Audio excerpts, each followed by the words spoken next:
We're here to solve this tight fit Sudoku with an even on the top and odd on the bottom theme.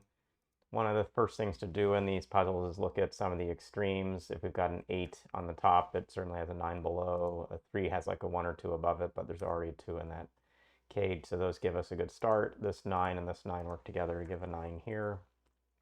The 9 has to be somewhere in these cells, but it can't be over the 3, so it's under the 6. That leaves now a 9 in one of these two cells, and it's going to have to be this large digit, and that puts the last 9 in this cell.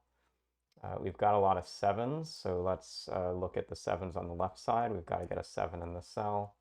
The 7 coming up and coming across leaves just this option in the top box, puts the 7 down here. We have now 4, 5, 8 to go for the bottom, and this is the last space for 4 in this spot, and 8's eliminated from the cell, so this is 8, this is 5. Coming up this column, we have 1, 3, 6 to place, and the largest digit is the only one to go under a 4 is a 6. 3 can't go in this cell, so it is a 1. We get a 3 up here. We have 1, 5, 8 to go up here. The 8's going to be in the bottom. 1 is going to come above. This is the last spot for a 5, last spot for a 5. We've got a 2, got a 6. We have to put a 2 over the 3, and the 8 is then going to be the lone cell.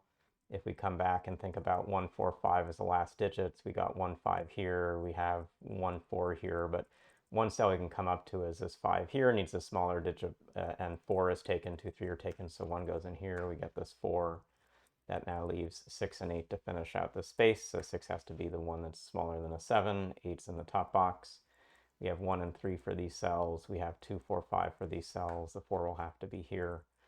I'm seeing at the top we have a 6 and a 2 to place, so the 6 is under the 4 and the 2 is over the 7, which will then clarify this.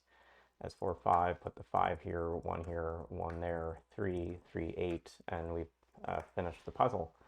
So pretty easy solve. We're still working on improving the pen pal interface for these tight fit puzzles, but hopefully you got an ability to add in these digits and see sort of how the small and large, particularly the top versus bottom constraints work pretty well here. Some obvious places like this 8 and 1 to use, some good logic around these small digits like these 3's on the bottom, even this 5 on the bottom.